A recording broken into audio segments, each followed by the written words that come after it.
Baik, Bapak Ibu yang dikasihi Tuhan, dan kepada Mas Meon saya ucapkan terima kasih atas waktu yang diberikan kepada saya.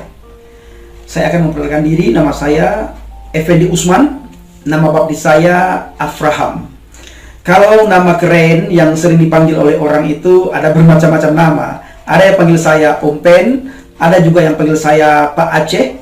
Bahkan di pedalaman saya ada yang panggil saya itu Pak Gule-Gule. Nah, karena saya sering bawa permen kemana-mana. Jadi setiap anak yang saya jumpai saya kasih permen.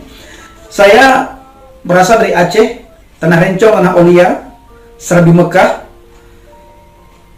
Daerah saya Kabupaten Biren.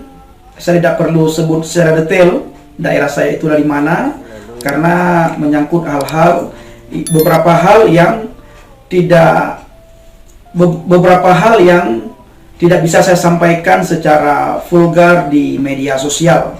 Terima kasih. Oke, luar biasa sekali. Nah, saudara, saudara sudah tahu siapa Pak Effendi Usman ini ya.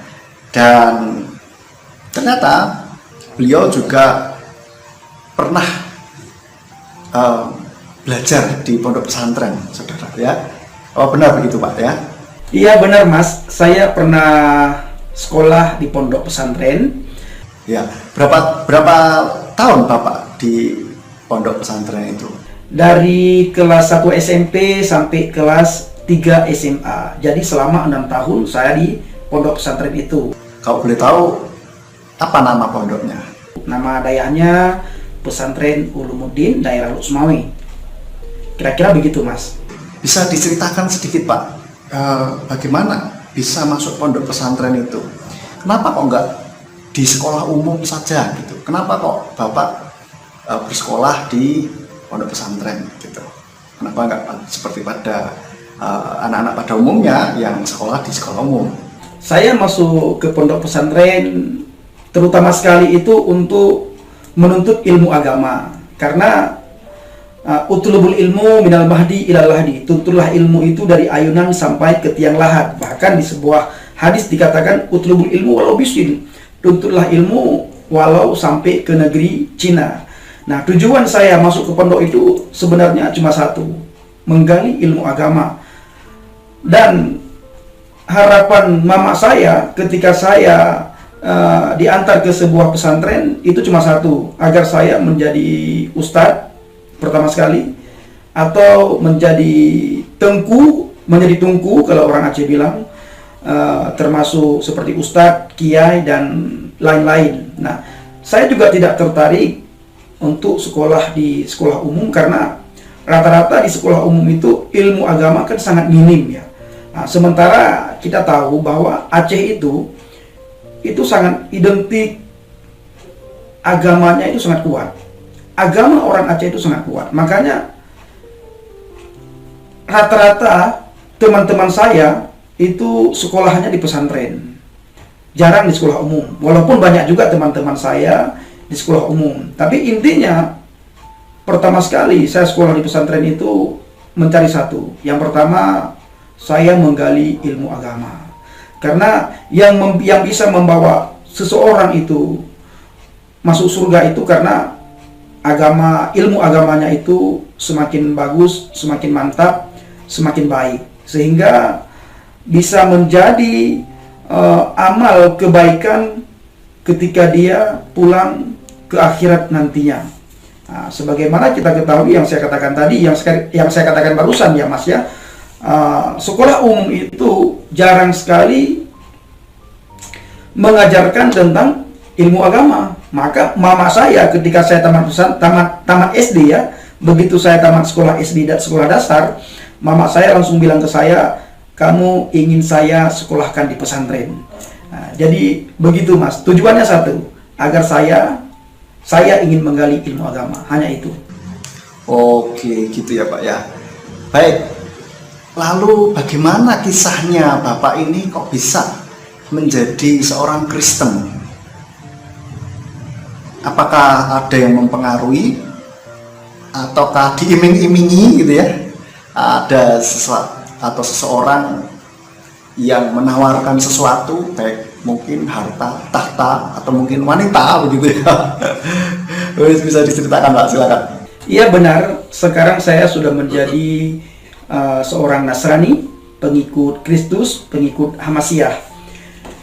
Jadi ceritanya itu sangat panjang ya, kalau saya ceritakan tidak akan habis waktu. Tidak cukup waktu 1 jam, 2 jam, 3 jam. Bahkan tidak cukup waktu kalau saya lihat sebulan malah ya, tidak akan cukup waktu. Tapi saya akan mempersingkat. Awal permulaannya saya bisa masuk Kristen itu ceritanya sangat panjang, Mas. Awalnya itu saya pada tahun 2014 suka sekali dengan film sinetron Tukang Bubur Naik Haji. Nah, sebagaimana yang pernah saya katakan di YouTube saya, di channel saya, bahwa saya juga punya usaha sapu lidi di Aceh. Walaupun usaha saya itu jatuh bangun, yang jelas saya punya usaha pada waktu itu. Nah, selesai saya sholat asar, saya iseng-iseng, saya ketik di Facebook saya, insya Allah pada tahun 2017 tukang sapu naik haji. Nah, saya sangat senang sekali dengan film sinetron Tukang Bubur Naik Haji. Saya berkata, kalau dia bisa naik haji, saya juga yang punya usaha sapu lidi bisa naik haji. Cuma bedanya, kalau di sinetron Tukang Bubur Naik Haji di RCTI waktu itu, saya tukang sapu naik haji. Alhamdulillah pada waktu itu banyak sekali dapat dukungan dari teman-teman, terutama sekali komentar positif ya. Itu banyak sekali mereka mengatakan, alhamdulillah niat yang paling mulia. Mudah-mudahan niatmu itu tercapai. Nah, berjalannya waktu, Mas Meon, ada seorang ibu yang bernama Sofi Silalahi. Beliau komentar di kolom komentar saya, masuk di kolom komentar saya. Beliau mengatakan, apa kamu bilang naik haji? Jangan-jangan pada tahun 2017 kamu pergi ke Israel. Nah, awal mula pengenalan saya terhadap kekristenan sebenarnya di sini. Ketika Ibu Sofi Silalahi ini mengatakan, apa kamu bilang naik haji? Jangan-jangan kamu pada tahun 2017 pergi ke Israel. Nah, sebagaimana Mas Meon ketahui, dan ini tidak menjadi, bukan rahasia lagi bagi masyarakat umum ya, bahwa orang Islam itu sangat anti dengan nama Yahudi, sangat anti dengan kata-kata Israel.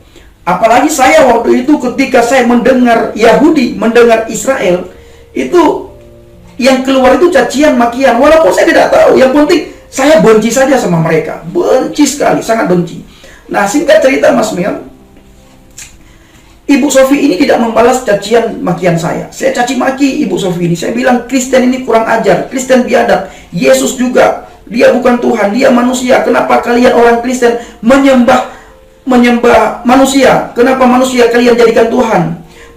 Bagaimana dia bisa menyelamatkan kita manusia sementara dia tidak bisa menyelamatkan dirinya di kayu salib? Semua kata-kata itu yang berbau Kristen, yang berbau Katolik, saya ungkapkan semuanya. Walaupun tidak ada kaitannya sebenarnya komentar Ibu Sofi ini dengan apa yang saya sampaikan. Tetapi karena begitu bencinya saya terhadap Israel, Yahudi, Yerusalem, sehingga kata-kata yang tidak pantas pun saya ucapkan. Nah, singkat cerita Mas Meon, Ibu Sofi ini tidak balas cacian saya. Beliau tidak pernah membalas makian hinaan saya. Beliau ambil akun Facebook saya, waktu itu akun Facebook saya Ompen. Beliau masukkan ke grup Islam bertanya, Kristen menjawab. Kristen bertanya, Islam menjawab. Nah, grup tersebut di Facebook, media sosial sampai detik ini itu masih ada. Saya ingat sekali pada waktu itu ketika terjadi debat, diskusi antara orang Islam dan orang Kristen, antara saya dengan orang Kristen, itu bukan mencari kebenaran, tetapi membenarkan argumentasi masing-masing. Setiap saya melihat postingan orang Kristen di grup itu bukan saya tanggap dengan baik, tapi saya caci maki, saya hina, saya katakan kafir, saya jelek-jelekkan. Begitu juga dari seberang, dari Kristen, ketika mereka melihat postingan saya katakan Yesus itu bukan Tuhan, bukan jawaban yang mereka dapat, yang saya dapatkan di komentar itu, malah mereka caci maki saya. Nah, singkat cerita, tiba-tiba ada seorang bapak yang selalu memperhatikan komentar saya di grup Islam bertanya, Kristen menjawab, Kristen bertanya, Islam menjawab.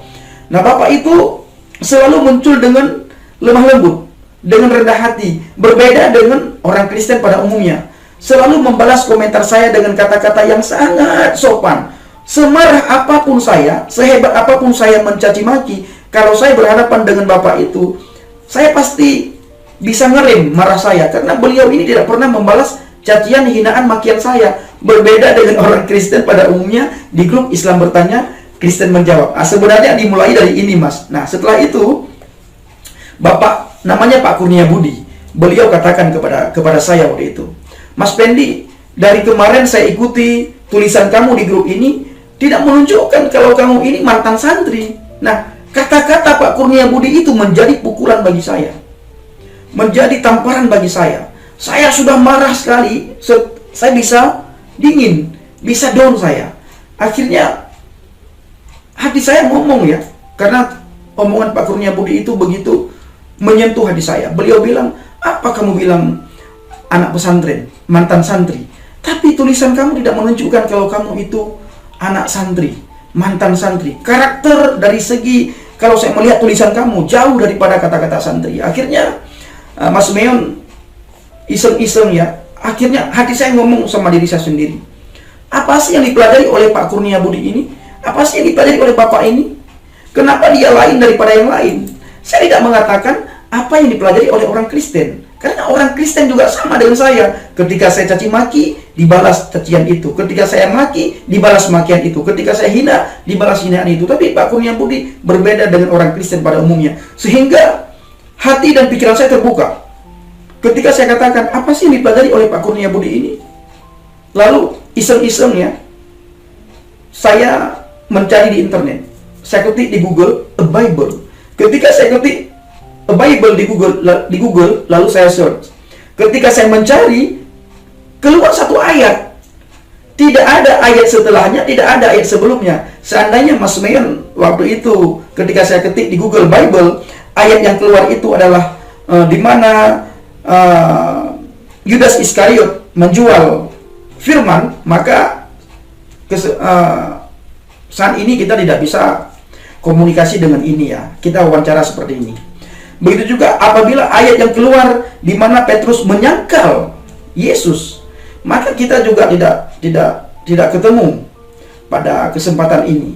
Tetapi yang keluar itu adalah, akulah jalan, akulah kebenaran, akulah kehidupan. Tidak ada seorang pun yang datang kepada Bapa kalau tidak melalui aku. Yohanes 14 ayat 6. Satu ayat yang keluar. Injil Yohanes 14 ayat 6. Akulah jalan, kebenaran, dan hidup. Tidak ada seorang pun yang datang kepada Bapa. La ahadan yadhabu ilal abi illal bi, kata Yesua fi Injil Yohanes 14 ayat 6. Tidak ada seorang pun yang datang kepada Bapa kalau tidak melalui aku. Ketika saya menemukan, membaca Yohanes 14 ayat 6, lalu saya merenungkan. Ketika saya merenungkan, saya teringat masa-masa saya di pesantren. Saya baca Al-Quran, tidak pernah ada satu ayat pun yang saya jumpai di Al-Quran seorang nabi dan rasul yang mengatakan sebagaimana Yesua HaMasiah katakan, Yesus Kristus katakan, akulah jalan, kebenaran, hidup. Banyak ayat, banyak hadis, banyak kitab menceritakan tentang banyak nabi dan rasul, tetapi tidak ada nabi dan rasul yang berani mengatakan sebagaimana Yesua HaMasiah katakan. Begitu juga Bapak Ibu yang dikasihi Tuhan dan Mas Meon yang saya kasihi, yang saya hormati. Sebagaimana kita ketahui ya, di Aceh itu Islamnya sangat kuat, sangat kuat. Tidak mungkin saya ini menjadi orang Kristen, apalagi latar belakang saya, mama saya antar saya ke pondok. Dan tujuan mama saya antar ke pondok itu sebenarnya selain mencari ilmu agama agar saya tidak keluar dari agama Islam, murtad daripada agama Islam. Tetapi begitu luar biasa Tuhan. Alkitab mencatat setelah saya masuk Kristen, bukan kamu yang memilih aku, tapi akulah yang memilih kamu. Saya Mas Meon tidak mau masuk Kristen. Berat sekali bagi saya, bagi orang Aceh itu untuk masuk Kristen itu berat.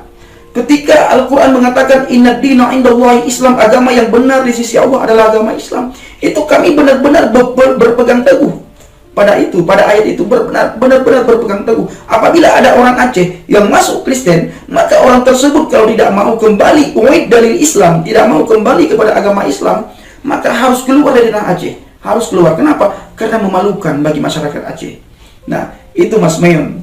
Nah, lalu Alkitab juga mencatat yang memerlukan dokter itu adalah orang sakit.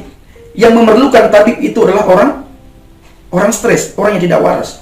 Nah, sebagaimana saya pernah katakan di channel saya, Injil Kabar Baik Habaget, bahwa saya ini orang berdosa.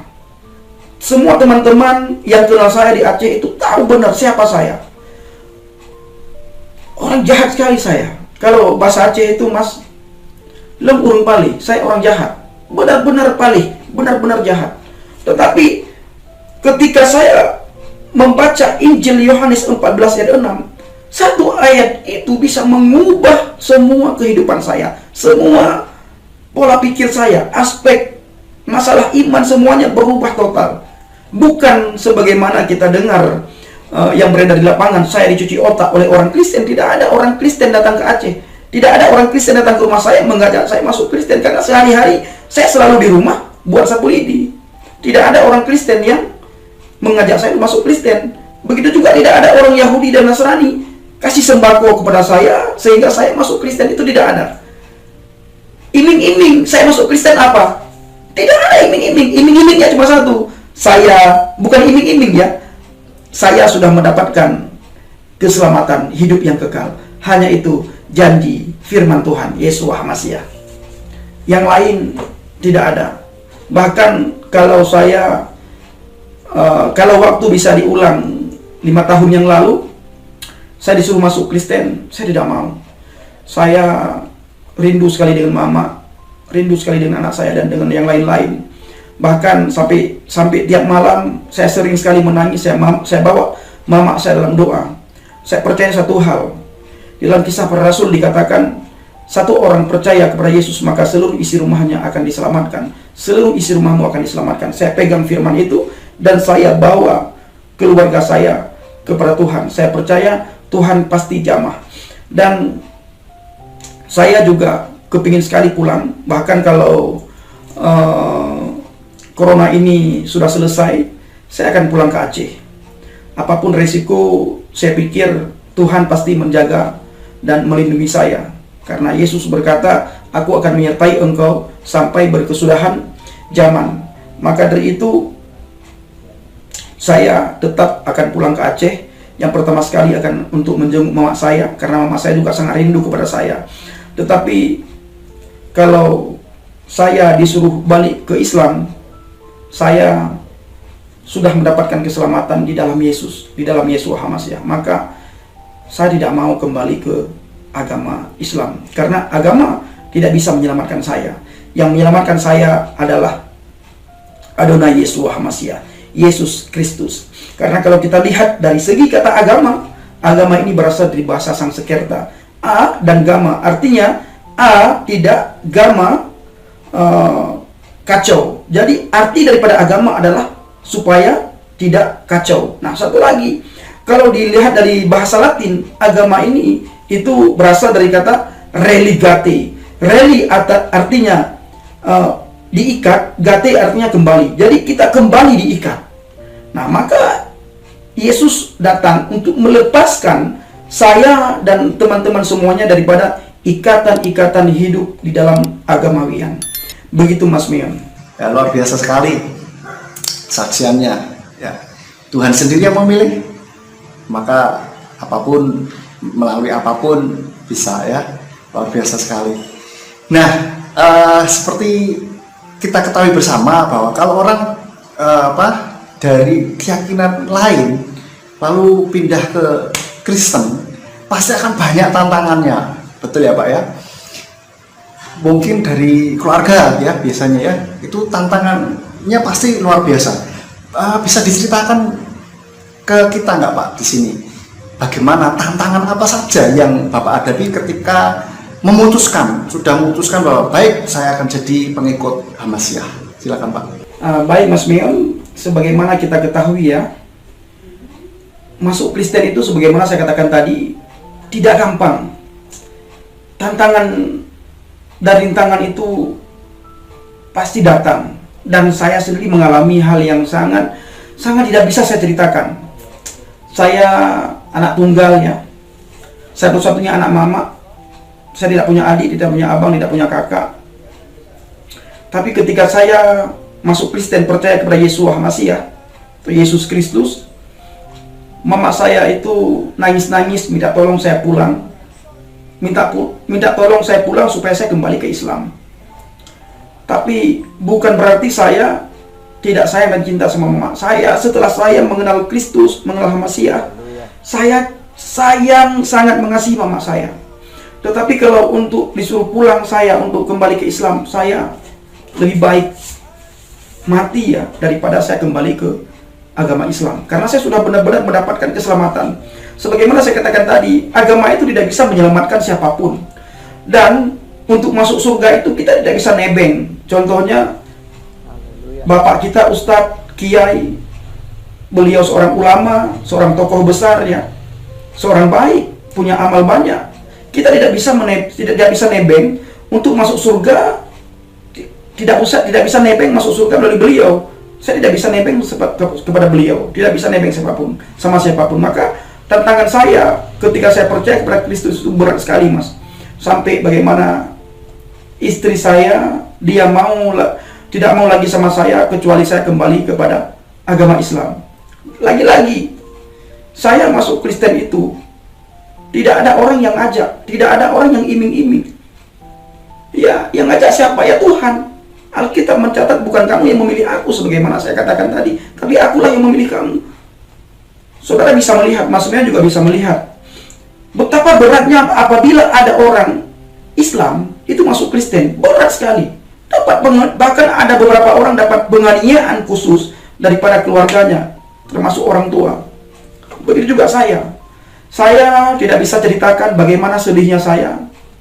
Yang jelas, ajaran Hamasiah, ajaran Alkitab, ajaran Yesus, ajaran Yesua Hamasiah, kasihilah sesama manusia sebagaimana engkau mengasihi dirimu sendiri. Bahkan tidak cukup dari itu, kasihilah orang yang menganiaya kamu, doakan mereka, dikasihilah musuhmu dan doakan orang yang menganiaya kamu. Ini apalagi mama yang sudah melahirkan saya. Saya selalu bawa dalam doa supaya mama saya, anak saya dijamah oleh Tuhan Yesus, percaya kepada Tuhan, mengikuti jejak saya. Ingat, bukan masuk agama Kristen, tapi percaya kepada Yesus Sang Juru Selamat. Itu Mas, saya tidak bisa ceritakan panjang lebar mengenai keluarga karena saya tidak tahan. Saya benar-benar mengalami hal yang secara psikologi saya benar-benar tidak tahan. Banyak juga saya melihat komentar, kamu ini orang yang tidak tahu diri, kenapa kamu tidak pulang ke Aceh, lihat mama. Bukannya tidak pulang ya, sudah beberapa kali saya ingin pulang. Syarat saya untuk bisa ketemu dengan orang tua cuma satu, saya harus kembali ke Islam. Ngapain? Saya sudah mendapatkan keselamatan, kenapa saya harus kembali ke Islam? Saya percaya janji Tuhan dalam Kisah Para Rasul, bila satu orang percaya, maka seluruh isi rumahnya akan diselamatkan. Sudah banyak contoh, satu orang bertobat satu persatu. Ketika mereka melihat buah pertobatan dari orang itu, maka orang yang melihat itu bertobat juga pada ujungnya. Saya percaya janji Tuhan ya dan amin. Tuhan tidak pernah mengingkari terhadap apa yang sudah dikatakan di dalam firman-Nya. Begitu Mas. Wah, luar biasa sekali ya, saudara ya, tantangannya. Maka kita juga harus tetap kuat di dalam Tuhan supaya kita betul-betul dipakai Tuhan di dalam kehidupan kita. Nah, bagaimana Bapak bisa mengatasi tantangan itu? Bagaimana? Apa yang Bapak lakukan atau apa yang Bapak perbuat gitu supaya bisa mengatasi setiap tantangan-tantangan atau permasalahan yang dihadapi? Saya cuma bisa yang pertama sekali pasrah sama Tuhan. Sebagaimana saya katakan tadi Mas, saya tetap berpegang teguh pada firman. Tuhan tidak pernah ingkar terhadap apa yang sudah dikatakannya. Tuhan tidak pernah ingkar terhadap firman-Nya. Janji Tuhan ya dan amin. Bila satu orang percaya, maka seluruh isi rumahmu akan diselamatkan. Nah, yang saya lakukan adalah saya berdoa. Saya berdoa dan terus berdoa. Setelah itu, saya juga puasa. Bagaimana saya kuat saya tetap bertahan di dalam iman saya. Setiap saya mengingat mama, saya selalu menangis. Saya selalu menangis apabila saya ingat mama. Dan saya bersyukur ada Bapak Gembala yang menjadi mentor saya juga. Ketika saya menangis, saya pernah di saat Lebaran, ketika suara takbir berkumandang di jalan-jalan, di masjid, di surau, saya menangis. Allahu Akbar, Allahu Akbar, Allahu Akbar. Saya menangis sekali ketika saya mendengar suara itu. Saya menangis bukan karena saya ingin kembali ke Islam, tapi saya menangis karena saya ingat mama saya tidak bisa berkumpul ketika Lebaran tiba, hari Lebaran. Jadi yang saya lakukan, saya dekatkan diri dengan Tuhan. Saya minta supaya Roh Kudus selalu menghibur saya. Dan selanjutnya yang saya lakukan adalah saya melakukan pelayanan, saya penginjilan yang selanjutnya. Kalau sudah saya di dalam pelayanan penginjilan di pedalaman, itu saya bisa lupa terhadap kesedihan, itu semuanya saya lupakan. Bahkan bukan saya lupakan, lupa sendiri. Begitu sukacitanya saya di dalam melayani Tuhan di pedalaman-pedalaman terhadap menjangkau jiwa di pedalaman. Begitu, Mas. Oke, baik. Jadi sekarang sudah berapa lama Bapak menjadi Kristen? Saya masuk Kristen, Mas, menjadi orang percaya itu sekitar lebih kurang 5 tahun ya. Pada tanggal 24 bulan 8 tahun 2015 saya masuk Kristen. Begitu, Mas. Menjadi umat Bapak Yahweh sudah berapa tahun, Pak? Bagaimana pandangan Bapak mengenai kekristenan sekarang ini yang ada di Indonesia khususnya ya? Ketika saya masuk Kristen, banyak hal yang saya alami di dalam kekristenan, Mas. Dimana seperti saya katakan tadi, saya seorang Islam ya. Saya pernah di pondok pesantren. Saya dulu mencaci maki Kristen, saya menghina, saya berpikir bahwa Kristen itu biadab, jahat. Tetapi setelah saya masuk langsung ke ranah kekristenan, ke agama Kristen, percaya kepada Tuhan Yeshua HaMashiach, Yesus Kristus, betapa bahagianya saya, betapa damai, sejahtera dan tentramnya hati saya ketika saya mendapatkan anugerah dan kasih karunia yang diberikan oleh Adonai Yeshua HaMashiach. Malah ketika saya ada pengalaman yang sangat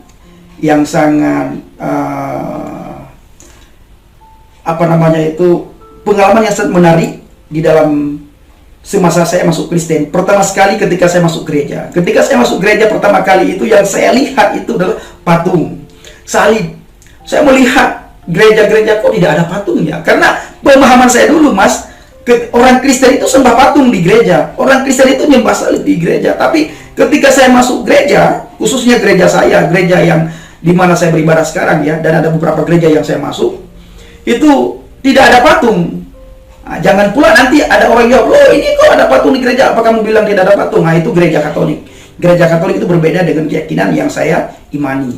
Maka dari itu saya katakan tidak ada patung dan tidak ada salib, di mana orang Kristen sujud tersungkur menyembah patung dan salib tersebut. Itu tidak ada. Ini menjadi pengalaman saya yang luar biasa, Mas.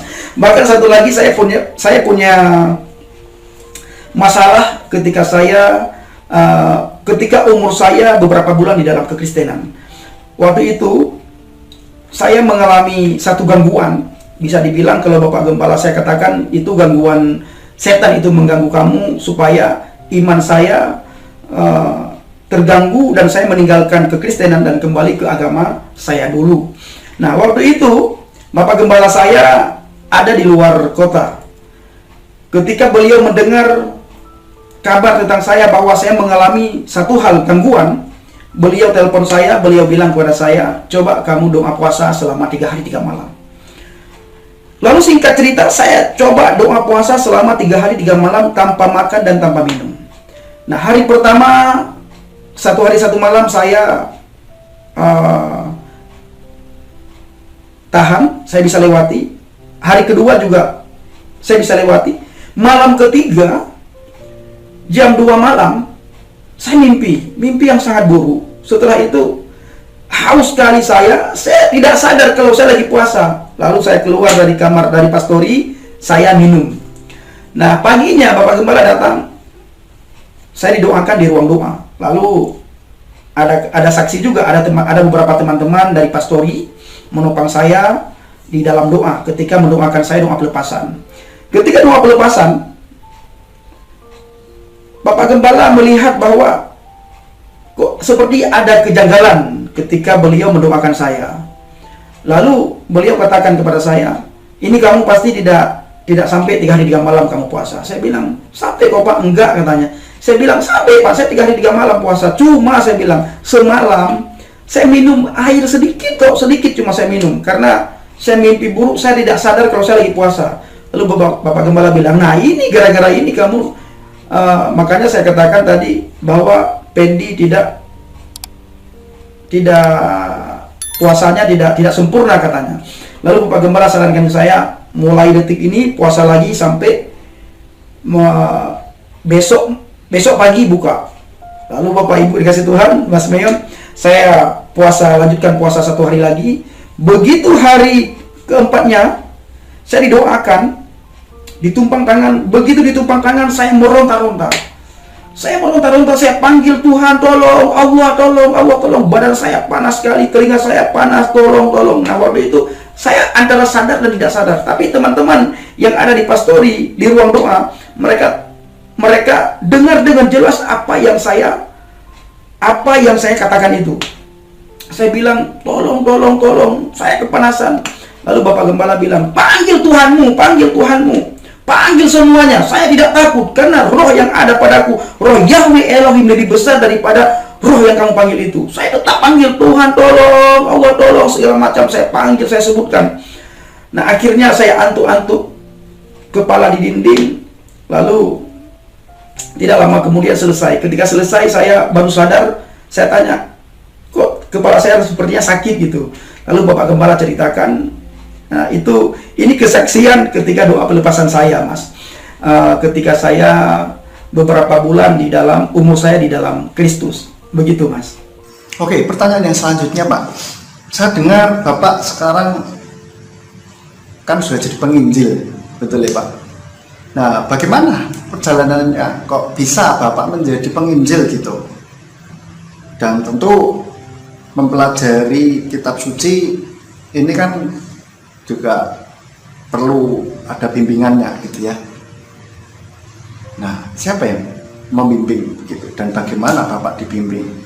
Bisa diceritakan bagaimana mempelajari bagaimana perjalanan menjadi penginjil dan dalam mempelajari kitab suci ini siapa yang membimbing Bapak dan bagaimana Bapak dibimbing?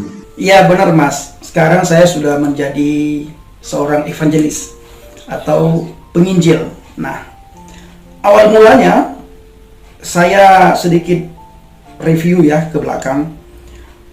Saya ketika didoakan oleh seorang pendeta, waktu itu di Medan ya.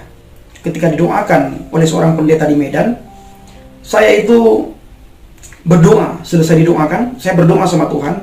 Waktu itu pun saya belum bisa berdoa sebagaimana sekarang ya. Saya katakan, Tuhan, kalau Engkau sudah pilih saya jadi dari orang yang tidak percaya kepada Engkau menjadi orang percaya, saya minta 2 hal. Yang pertama, jadikanlah saya sebagai pengkhotbah. Yang kedua, jadikanlah saya sebagai penginjil. Nah, tapi Mas, berjalannya waktu, saya sepertinya lebih diarahkan oleh Tuhan menjadi sebagai seorang penginjil. Nah, lalu pertanyaannya bagaimana saya belajar dan siapa yang menjadi mentor saya? Pertama sekali saya datang ke Semarang, salah satu gereja di Semarang. Begitu saya sampai di pastori di gereja, malamnya Bapak Gembala yang menjadi mentor saya, Yakub Sulistyo. Bapak Yakub Sulistyo sekarang beliau sudah menjadi bapak angkat saya selain beliau sebagai gembala. Beliau campakkan buku dan kitab di depan saya. Ini kamu belajar sendiri, baca sendiri, yang kamu tidak tahu tanyakan. Nah, berjalannya waktu saya banyak sekali belajar. Saya belajar, saya buka, saya belajar semuanya. Dan apa yang saya tidak tahu, setiap Bapak Gembala datang ke pastori, itu kesempatan bagi saya untuk mencegat beliau ya. Saya banyak bertanya pada waktu itu sama Bapak Gembala. Di samping saya berdoa, pujian, penyembahan, berdoa, pujian, penyembahan. Nah, waktu itu Mas, kenapa saya bisa sampai ke Semarang? Saya lupa kasih tahu di belakang. Karena pada tahun 2014 akhir, masuk 2015, ketika saya membaca Injil Yohanes 14 ayat 6, itu tidak ada orang Kristen yang menerima saya. Ketika saya sampai di Medan, saya pergi ke rumah Ibu Sofi Silalahi. Oleh Ibu Sofi Silalahi dibawa saya ke rumah Bapak Sinaga. Oleh Bapak Sinaga dipanggilnya pendeta. Selesai dipanggil pendeta, saya didoakan. Selesai didoakan, saya berdoa sebagaimana saya katakan tadi, Tuhan berikan saya sebagai pengkhotbah atau sebagai penginjil. Jadikan saya sebagai pengkhotbah atau sebagai penginjil. Nah, saya di Medan tidak tahan Mas, karena setiap jam makan ya, saya dikasih daging babi oleh bapak angkat saya, Bapak Sinaga, dan oleh Mama Sinaga. Selalu itu ditawarin, sehingga setiap saya makan saya muntah. Dan selanjutnya pengenalan saya terhadap firman, terhadap Yesus itu saya tidak tahu. Lalu saya berdoa waktu itu. Singkat cerita, nomor HP saya itu dioper kemana-mana oleh orang. Tapi tidak ada satu orang pun, orang Kristen, yang menelpon saya untuk diajarkan kepada saya terhadap kekristenan, pengenalan saya terhadap Kristus. Itu tidak ada orang yang telepon. Dengan berbagai alasan. Alasan yang paling sering orang Kristen, termasuk para pendeta waktu itu tahun 2015, mereka mengatakan dia kan orang Aceh. Tidak ada orang yang injili dia. Mana mungkin dia masuk Kristen? Coba kita pikirkan secara matang-matang. Jangan-jangan setelah dia masuk Kristen nantinya dia mencari kesalahan Kristen lalu dibeberkan. Itu yang saya dapatkan. Sedih sekali saya. Akhirnya berjalannya waktu malam ya. Malam sekitar jam 10 malam, saya ditelepon oleh Bapak Gembala, oleh Dedi, Bapak Yakub Sulistyo. Beliau bilang pada saya, beliau waktu itu panggil saya Pak. Apa benar ini Pak Pendi? Saya bilang iya benar. Apa benar Bapak ingin mengenal kekristenan lebih dalam lagi? Saya katakan iya benar. Kalau begitu tolong datang ke Semarang. Mau nggak ke Semarang? Saya bilang siap Pak. Lalu beliau bilang ya sudah, kapan Anda datang ke Semarang? Saya bilang kapan saja boleh Pak, tapi saya tidak ada uang untuk beli tiket pesawat. Lalu Bapak Gembala katakan waktu itu, ya sudah nanti saya carikan tiket supaya Bapak bisa ke Semarang. Nah, singkat cerita, sampailah saya ke Semarang Mas. Nah, di dalam didikan, sebagaimana saya katakan tadi ya, saya dikasih buku sampai ke Semarang, di gereja dikasih buku, dikasih kitab, saya belajar sendiri sebagaimana saya katakan tadi. Saya berdoa sama Tuhan sungguh-sungguh. Saya banyak penyembahan, saya banyak bersekutu sama Tuhan. Dan yang membuat saya seperti ini menjadi seorang penginjil itu adalah Bapak Gembala mendidik saya satu hal. Yang pertama sekali, jaga sikap hati dan motivasi kamu di dalam pelayanan, di dalam Tuhan. Bergantunglah selalu sama Tuhan. Maka saya selalu katakan Mas Mehion, Bapak Gembala itu kalau dengan saya itu kikirnya minta ampun, pelitnya minta ampun. Saya tidak pernah dikasih uang oleh Bapak Gembala itu 1000 perak pun sampai sekarang. Tidak pernah, kecuali kalau sekarang kadang-kadang saya berani minta 20.000, 100. Kalau saya kepepet, saya minta uang 100, minta uang 20. Itu saya sekarang sudah berani. Kalau dulu awal-awal saya 1000 perak pun beliau tidak kasih ke saya. Jadi beliau mendidik saya beda dengan mendidik anak didik yang lain. Saya tidak tahu kenapa beliau bedakan. Yang jelas 1000 perak pun masa saya dididik selama 8 bulan, 9 bulan lebih saya dididik di pastori. 1000 perak pun saya tidak dikasih uang. Bahkan saya sering menangis, saya sering tidak ada uang di pastori. Itu teman-teman di pastori tahu banget bagaimana perjuangan saya selama saya dari umur 1 bulan sampai 9 bulan di pastori. Saya menangis, saya sering berdoa, saya sering menyembah, sampai saya bilang, Tuhan, ternyata Bapak Gembala saya tidak punya kasih. Waktu itu pernah saya berdoa seperti itu. Dan puji Tuhan, Dengan didikan beliau Mas, saya sekarang bisa rasakan bagaimana Tuhan itu menjadi Tuhan bagi saya. Bukan Bapak Gembala itu menjadi Tuhan bagi saya, tetapi Tuhanlah yang menjadi Tuhan bagi saya. Jadi setiap kekurangan saya, baik di dalam penginjilan, dalam pelayanan, saya selalu yadah. Kalau bahasa Ibrani yadah, angkat tangan tanda berserah. Setiap saya angkat tangan, saya berserah diri kepada Tuhan, Tuhan selalu turun tangan. Saya selalu berdoa, Engkau Yahweh Yireh, di dalam nama Adonai Yesus HaMashiach, yang mencukupkan saya segala sesuatu yang saya butuhkan. Dan puji Tuhan Mas, sampai sekarang pemeliharaan Tuhan itu terus saya rasakan. Maka kalau Mas Meon tanya siapa mentor saya? Mentor saya Bapak Gembala Dede Yakub Sulistyo yang sekarang menjadi orang tua angkat saya. Dan beliau berpesan kepada saya satu hal juga ya, jangan pernah kamu meminta-minta sama orang. Nah, tapi kalau Mas Men bertanya apakah pernah meminta, kadang-kadang sesekali juga saya sudah benar-benar kepepet sekali ketika saya berada di pedalaman sekali ya, berada di pedalaman, saya paling WA teman, tolong saya dalam keadaan seperti ini. Ya puji Tuhan, berkat datang dan berkat ada saja yang kasih. Begitu Mas. Oke. Lalu sebelum jadi Kristen, apa pandangan Bapak tentang kekristenan? Ya, pandangan saya terhadap kekristenan Mas, bahwa Kristen itu hanya sebatas agama. Itu kalau sebelum saya menjadi orang Kristen. Kristen itu agama sebagaimana semua orang ketahui ya, bahwa di Indonesia ini ada 4 agama yang paling ditonjolkan, Hindu, Buddha, Kristen, Islam, Katolik. 5 agama. Nah, walaupun belakangan ini muncul agama-agama yang lain dan organisasi-organisasi yang lain. Yang jelas pandangan saya terhadap kekristenan itu adalah hanya sebatas agama. Tetapi Tuhannya orang Kristen, Yesus Kristus, itu saya tahu. Begitu Mas. Kenapa Bapak sudah sekian lama jadi Kristen tapi baru muncul dan dikenal publik saat ini? Mas, saya sebenarnya pertanyaan ini Mas sering juga ditanyakan oleh teman-teman dalam waktu dekat ini ya, kenapa kok baru muncul? Nah, sebenarnya banyak orang yang ingin memunculkan saya Mas, yang ingin mempublikasikan saya, yang ingin mengekspos saya. Cuma saya tidak mau diekspos. Saya pernah katakan sama teman ketika ada pendeta yang ingin mengekspos saya, mengajak saya pelayanan penginjilan, saya katakan, biarlah saya tidak dikenal oleh orang, tetapi Tuhan mengenal saya. Nah, karena saya sering ke pedalaman-pedalaman Mas, makanya saya sering katakan di video saya bahwa saya jarang sekali masuk ke gedung-gedung.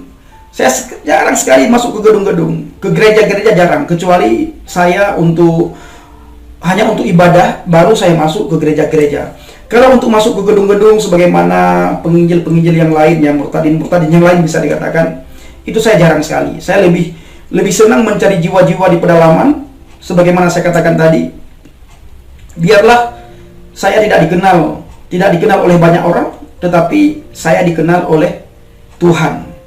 Nah, begitu Mas. Dan Bapak Gembala juga mendidik saya, biarlah Tuhan sendiri yang mengekspos kamu kalau sudah saatnya, sudah waktunya. Begitu Mas. Pertanyaan yang selanjutnya ya Pak ya. Saya dengar Bapak kan melayani di berbagai pulau terpencil ya, di berbagai pulau di Indonesia. Nah, kenapa kok tidak melayani dari gereja ke gereja gitu, seperti kebanyakan orang-orang penginjil atau evangelis pada umumnya, atau yang seringkali orang bilang murtadin begitu ya? Nah, baik Mas, mengenai pertanyaan ini jawaban saya hanya satu ya Mas. Yang butuh kesaksian sebenarnya itu bukan orang di gedung gereja, tetapi orang di luar gereja. Orang di pedalaman itu sangat butuh kesaksian kita. Orang di pedalaman sangat butuh bagaimana seorang murtadin ini bisa berjumpa pribadi dengan Kristus. Ini yang paling dibutuhkan, yang paling dinanti-nantikan oleh orang di pedalaman. Nah, sementara kita bisa melihat ya, sekarang penginjil itu sudah tidak masuk lagi ke pedalaman. Saya Mas lama di Mentawai. Setahun saya 3 kali ke Mentawai. Setiap saya berangkat bisa 2 sampai 3 bulan saya di Mentawai. Lalu pulang lagi sebulan saya di Semarang, saya berangkat lagi ke Mentawai, lalu pulang lagi. Nah, dari sekian waktu, sekian lama saya di Mentawai, saya belum pernah melihat penginjil masuk ke Mentawai. Tetapi kalau pendeta masuk ke Mentawai, itu banyak. Ngapain masuk ke Mentawai? Yang pertama sekali, buat seminar, buat KKR, lalu bahkan tidak jarang juga pendeta masuk ke Mentawai itu selfie-selfie, lalu disebarkan foto mereka agar diketahui boleh semua orang bahwa mereka melakukan penginjilan. Tetapi saya belum pernah menemukan penginjil masuk ke Mentawai. Belum pernah. Yang saya temukan adalah pendeta masuk ke Mentawai buat KKR dan seminar. Apakah tidak boleh? Boleh. Tetapi yang paling efektif, karena saya melihat bahwa di Mentawai itu termasuk salah satu penghijauan untuk mengislamkan orang Mentawai. Yang paling efektif itu, yang paling penting di situ adalah bukan KKR dan seminar, tetapi yang paling penting di situlah penginjilan dari rumah ke rumah, dari desa ke desa, dari pulau ke pulau, khususnya di Kepulauan Mentawai. Maka dari itu, Mas, saya selalu katakan sama teman-teman, ayo kita lakukan penginjilan ke pedalaman.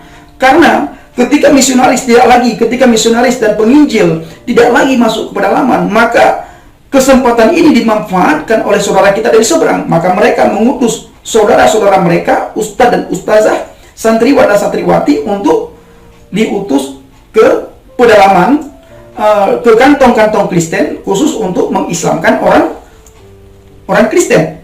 Sebagaimana kita melihat, Mas, yang tidak menjadi rahasia lagi bagi kita di Papua, sudah banyak sekali orang Papua diislamkan.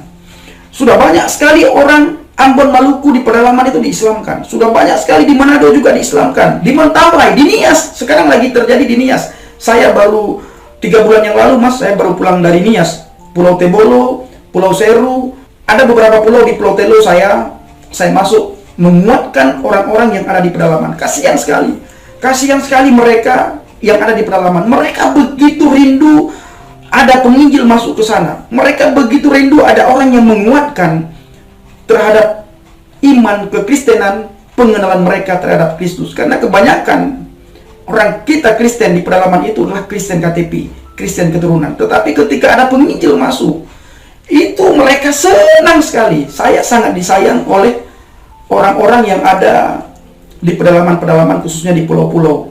Nah, jadi saya, Mas, sebagaimana saya katakan tadi, kenapa saya juga tidak pernah muncul ke publik, ya salah satunya juga saya sibuk dan asik mencari jiwa dan juga bertemu dengan mualaf-mualaf yang ada di pedalaman. Nah, sebagaimana Mas ketahui, saya katakan barusan, saya ke Mentawai, saya ke Nias, saya juga sudah ke Batam, ya, saya juga sudah ke Bangka Belitung, Bangka Belitung, di pedalaman Bangka Belitung, saya juga sudah ke Kalimantan Barat, pedalaman Kalbar, Kalimantan Barat. Begitu, Mas. Lalu bagaimana dengan saat Bapak melayani ke desa-desa dan pulau terpencil itu kan pasti memerlukan biaya, ya. Nah, dari mana Bapak mendapatkan biaya ini?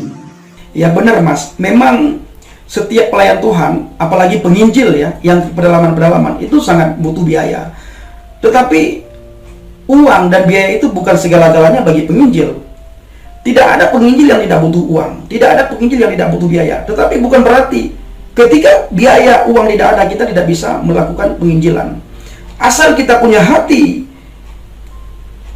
sungguh-sungguh di hadapan Tuhan, punya motivasi dan sikap hati yang benar di hadapan Tuhan, Tuhan bisa memberkati kita lewat siapapun, Mas. Nah, sebagaimana saya katakan tadi, saya jangankan ketika saya masa dididik tidak dikasih uang oleh Bapak Gembala saya, oleh mentor dia, sampai saya ke penginjilan pun Bapak Gembala tidak pernah 1.000 perak pun saya dikasih uang.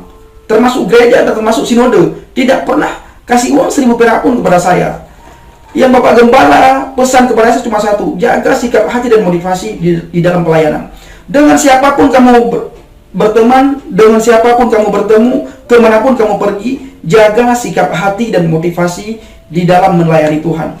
Kalau sikap hati dan motivasimu sudah melenceng, Bapak Gembala pesan berkali-kali, lebih baik kamu kembali ke agama Islam, karena tidak ada nilai sama sekali di hadapan Tuhan. Maka dari itu, Mas Meon, saya untuk mendapatkan berkat, ke pedalaman penginjilan, ke pedalaman itu hanya dari belas kasihan Tuhan. Setiap saya berangkat, ada saja Tuhan gerakkan siapapun, itu kebanyakan dari orang yang tidak saya kenal. Bahkan ketika saya masuk berkat, saya ceritakan sama Bapak Gembala, Dedi, puji Tuhan, Pedi dapat berkat 1 juta, Pedi dapat berkat 2 juta, Pedi dapat berkat 500.000. Bapak Gembala paling bertanya, dari siapa Pen? Tidak tahu Dedi. Ya bersyukurlah, kata Dedi. Hanya itu. Lalu Dedi bilang, tetap jaga sikap hati dan motivasi. Nah, dan saya Mas, setiap saya melakukan penginjilan, saya selalu doa dan puasa. Yang kedua juga Bapak Gembala selalu menopang saya dalam doa. Dan begitu juga di lapangan, kemanapun saya pergi, dengan siapapun saya berhadapan, saya selalu ceritakan kepada Bapak Gembala, tolong Dek, dukung doa, saya dalam keadaan seperti ini, saya dalam keadaan seperti ini. Nah, padahal sesekali saya merasakan begini Mas, ketika saya mengatakan kepada Bapak Gembala, Dek, tolong dukung doa, saya merasakan ini saya agak kesulitan di ladang pelayanan, di penginjilan, di pedalaman. Saya hanya mengharapkan ini bagaimana nantinya Bapak Gembala minta nomor rekening saya. Tapi saya tidak pernah mendengar dari mulut Bapak Gembala, ya, dari bibir Bapak Gembala keluar kata-kata, ya sudah, kirimkan nomor rekening, nanti Dedi kirimkan berkat. Tidak pernah. Yang ada apa? Kamu harus doa yang banyak, jaga sikap hati, jaga motivasi, Tuhan pasti pelihara. Kamu melayani Tuhan, bukan melayani Dedi. Kamu melakukan penginjilan, melayani Hamasiah, bukan melayani gereja dan sinode. Tuhanlah yang mencukupkan segalanya. Jadi inilah yang saya rasakan Mas di dalam pelayanan. Memang banyak teman-teman yang tidak percaya terhadap apa yang saya alami. Bahkan saya pernah katakan kemarin sama teman-teman, ya, kalau kamu tidak percaya terhadap apa yang saya alami, ayo silakan ikut saya. Dan puji Tuhan, di Mentawai ada orang yang ikut saya. Setiap saya datang ke Mentawai, ada satu orang dari gereja GPDI. Beliau selalu ikut saya kalau saya ada di Mentawai. Dan beliau sudah melihat sendiri bagaimana berkat, dari mana berkat yang saya dapatkan ketika saya masuk ke pedalaman-pedalaman Mentawai, melakukan penginjilan dari rumah ke rumah, dari rumah ke rumah, bahkan dari desa ke desa. Bahkan Mas Mem, saya di Mentawai itu sekarang, ya, dari dulu, ya, sampai sekarang, kalau saya masuk ke pedalaman, yang saya bawakan itu adalah kopi, roti, gula, indomie, permen. Untuk apa? Kalau saya melihat rumah, ada rumah yang terbuka, pintunya terbuka, ada orang di rumah tersebut, saya masuk. Ketika saya masuk, saya ceritakan siapa saya dan bagaimana saya dan tujuan saya kemari ada untuk apa. Kalau mereka menerima saya dengan penuh sukacita, saya bikin teh di situ, kami minum sama-sama, makan sama-sama. Dan apabila saya sanggup bicara 2 jam, maka 2 jam lah, selama 2 jam lah mereka diberkati terhadap firman Tuhan dan kesaksian saya. Pernah sekali saya bersaksi di sebuah rumah jemaat di pedalaman Mentawai, itu banyak sekali orang yang hadir. Itu habis kopi, itu banyak sekali habis kopi dan gula dan termasuk roti. Sampai teman saya bilang, Bang Pendi, saya mau beli roti dulu. Tapi saya jawab, tapi kan roti kan jauh sekali kalau kita beli. Lalu ada jemaat yang bilang, udah nggak apa-apa Bang Pendi, kami masak keladi buat kita makan sama-sama. Sampai begitu saya alami Mas di pedalaman. Luar biasa, Tuhan menolong dan menopang saya di dalam pelayanan. Donatur saya Yahweh Yireh yang menyediakan segala-galanya, tidak ada yang lain. Nah, begitu Mas, kira-kira pernah, ya, ketika saya bersaksi di rumah jemaat di pedalaman Mentawai, ada mu'alaf di situ. Saya tidak tahu kalau dia mu'alaf. Saya terus bersaksi. Saya tidak tahu dia mu'alaf karena waktu itu bulan puasa, sementara dia merokok. Saya pikir ini Kristen, ternyata dia mu'alaf. Lalu selesai saya kesaksian, dia cegat saya, dia bilang, Pak Aceh, katanya, saya mu'alaf, kata dia. Lalu terjadilah komunikasi dengan dia. Nah, terus, kenapa kamu merokok? Apa kamu nggak puasa? Terus dia ceritakan versi dia, lalu saya injili dia, saya perkenalkan Kristus. Lalu saya katakan, ada 3 hal dalam Injil yang sangat penting yang harus dimiliki oleh setiap orang. Lalu saya ceritakan bagaimana Injil, siapa, who is the Jesus, man huwa Yasua, saya ceritakan semuanya. Dan puji Tuhan, mu'alaf tersebut kembali kepada Kristus. Saya pernah Mas, sekali waktu saya di pedalaman Mentawai itu, waktu itu pelayanan saya diundang oleh satu hamba Tuhan dari GPDI yang sering menemani saya di lapangan di Mentawai. Beliau punya gereja, tetapi jemaatnya sedikit sekali. Waktu itu ibadah kenaikan, perayaan kenaikan Yesus. Nah, ketika saya datang ke gereja, itu yang datang tidak ada orang, Mas. Tidak ada orang yang datang. Saya bilang sama hamba Tuhan ini, bagaimana nih Pak? Ini nggak ada orang yang datang. Daripada kita tunggu, ayo kita lakukan penginjilan. Lalu Bapak itu menjawab dengan lusuh, ya sudahlah Pak Pendi, kalau begitu ayo kita lakukan penginjilan. Nah, lagi beliau beres-beres untuk melakukan penginjilan, saya juga melihat beliau dengan penuh belas kasihan ya, karena beliau seperti bagaimana gitu, ini hari kenaikan kok jemaat tidak ada yang datang. Karena di daerah beliau itu satu antara rumah jemaat dengan gereja itu jauh sekali, Mas. Apalagi tanah jalan waktu itu musim hujan, jalannya berlumpur dan nyamuk hagas itu banyak sekali. Lalu saya tidak tahu ya dari mana dapat ide, muncul saja ide, saya teriak-teriak, "Wuh!" Nama juga di hutan, Mas. Ketika saya teriak-teriak, "Wuh!" Saya buat persis seperti benar-benar. Saya tidak, kadang-kadang saya berpikir ya, wah saya ini sudah bukan seperti penginjil lagi. Udahlah, yang penting saya ingin panggil orang. Ketika saya teriak, "Wuh!" Tiba-tiba dalam waktu 1 menit itu tidak ada suara yang menyaut suara saya, tidak ada sahutan. Terus menit kedua saya teriak lagi. Nah, hamba Tuhan Pak Pendeta GPDI itu bilang, "Pak Pendi, udahlah Pak Pendi jangan teriak-teriak, kita kan hamba Tuhan, Bapak kan penginjil, nanti bagaimana pandangan masyarakat desa ini terhadap Bapak?" Waktu itu tidak kelihatan orang di jalan, Mas. Saya bilang sama, namanya Pak Rilus, saya bilang sama Pak Rilus, "Udahlah Bapak diam aja," saya bilang.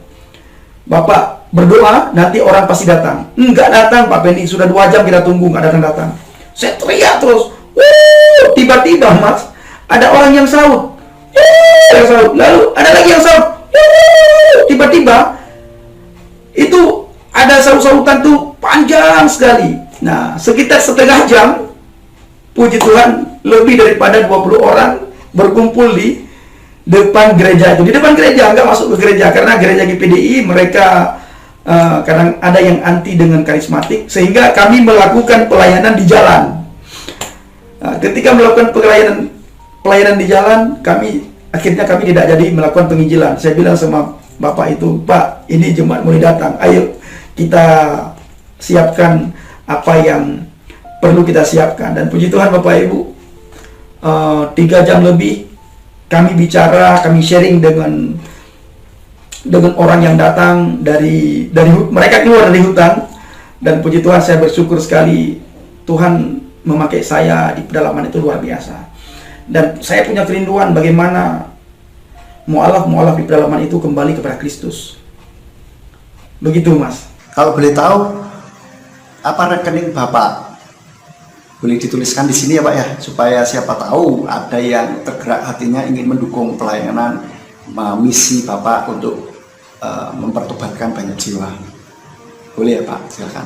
Saya kalau sudah berbicara masalah nomor rekening, Mas, apalagi di depan umum ya, dimunculkan di channel ya, di YouTube, saya agak-agak bisa dibilang agak malu, karena Dedi, Bapak Gembala itu mengajarkan saya satu hal, sebagaimana saya katakan, saya ulang-ulang tadi, jaga sikap hati dan motivasi di dalam pelayanan. Nah, tapi siapa tahu ada juga teman, saudara yang rindu memberkati, saudara juga rindu melakukan pelayanan penginjilan ke pedalaman, saudara tidak punya waktu.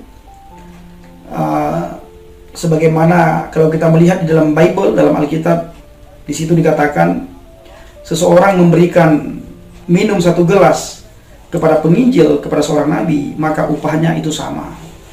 Jadi saya, Mas, hanya punya Bank Mandiri 13600 1498 1549 atas nama saya pribadi, saya sendiri, atas nama Effendi Usman. Saya ulangi, Bank Mandiri 13600 1448 1549 atas nama Effendi Usman. Terima kasih, Mas.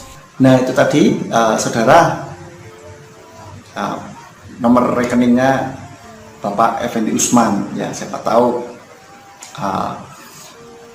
saudara tergerak untuk membantu dalam pekabaran Injil melalui Pak Effendi Usman ini.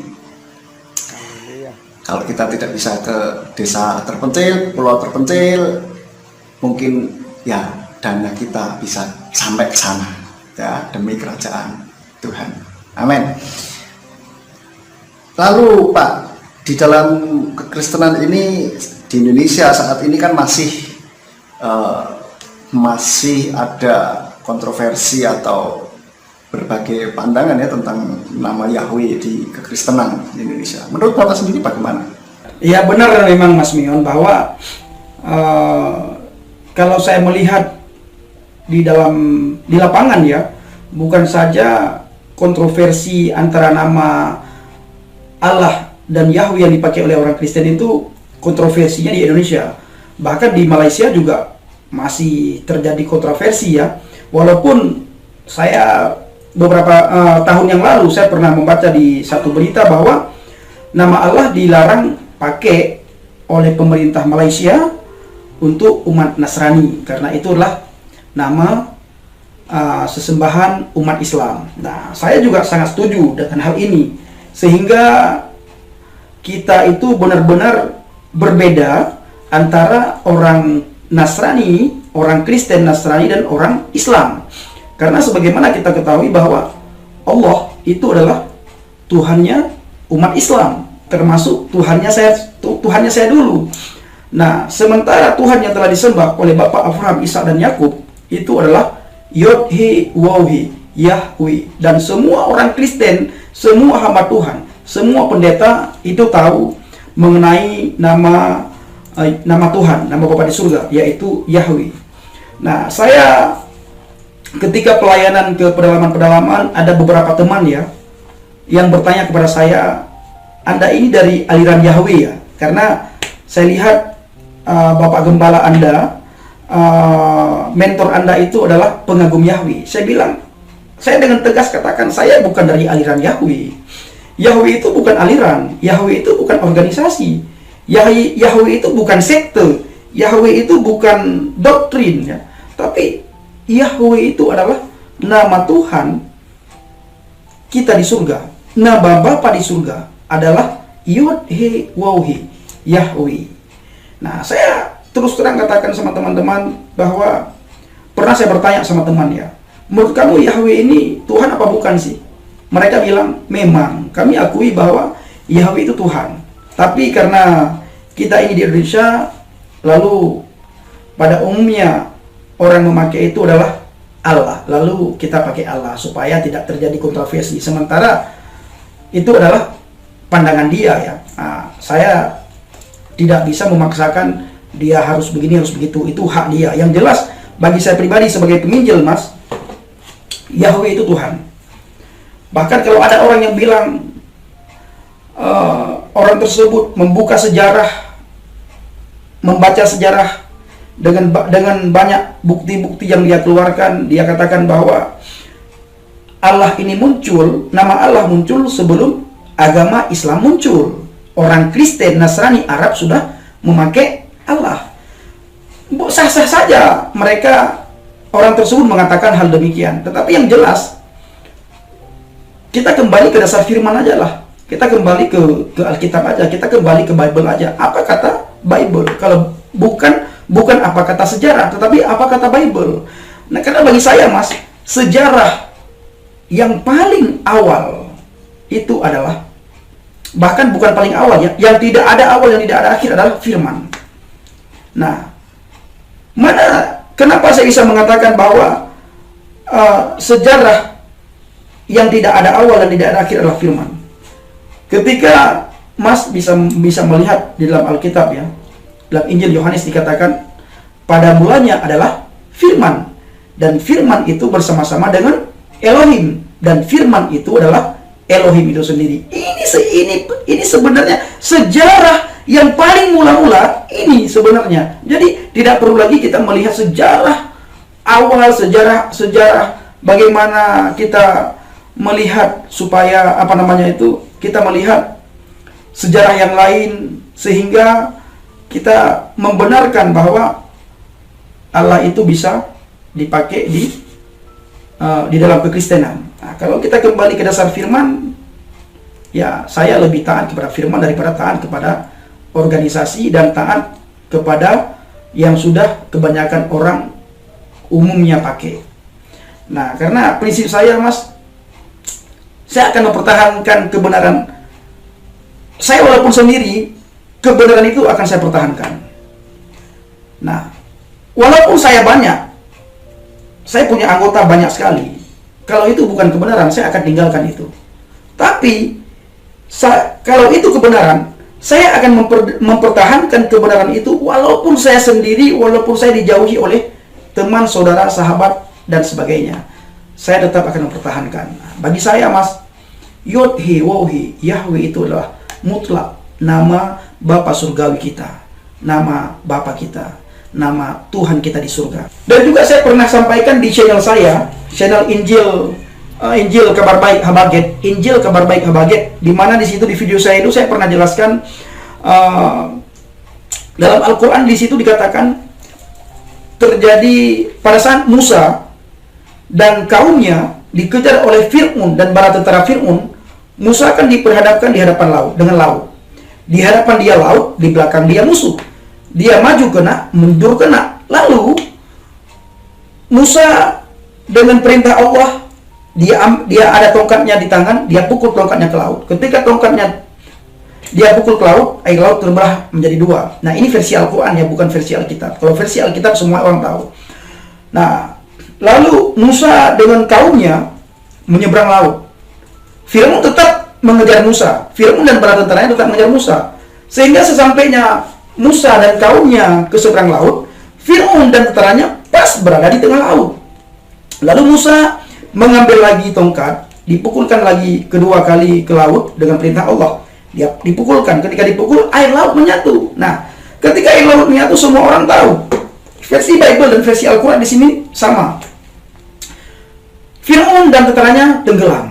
Nah, tetapi versi Al-Quran, Fir'aun pada masa itu, pada saat itu, dia tidak mati. Tetapi semua tentara Fir'aun mati. Fir'aun sempat berseru. Ketika Fir'aun hampir tenggelam dia, begini. Maksudnya, timbul. Tenggelam, timbul. Dia berseru kepada Tuhan. Mulai sekarang, saya beriman dan percaya kepada Tuhan yang telah disembah oleh Bani Israel. Tetapi oleh penerjemah penafsir Al-Quran dibuat dalam kurung kata Allah. Sementara di surat Al-Quran tersebut, di ayat tersebut tidak dikatakan, tidak ada nama Allah dalam teks berbahasa Arab. Oleh penafsir Al-Quran ditulis dalam kurung Allah. Nah, kalau kita lihat apa yang saya ceritakan ini, Musa berseru kepada siapa? Kepada Tuhan yang telah disembah oleh Bani Israel. Sebagaimana kita ketahui bahwa Tuhan yang telah disembah oleh Bani Israel, Mas, itu bukan Allah. Dari segi nama saja sudah beda ya. Allah itu bahasa Arab. Sedangkan Israel, Yahudi, mereka bahasa sehari-hari bukan bahasa Arab, tapi bahasa Ibrani. Jadi Tuhan yang telah disembah oleh Bani Israel itu adalah Yod-He, Waw-He, Yahweh. Begitu, Mas. Baik, rencana lalu selanjutnya, Pak. Apa rencana Bapak untuk pelayanan ke depannya? Apa yang Bapak rencanakan? Baik, Mas. Saya juga pernah katakan ya sama teman-teman yang lain, kalau Tuhan izinkan saya punya berkat, saya ingin buat rumah pemuridan, Mas. Saya ingin buat rumah pemuridan.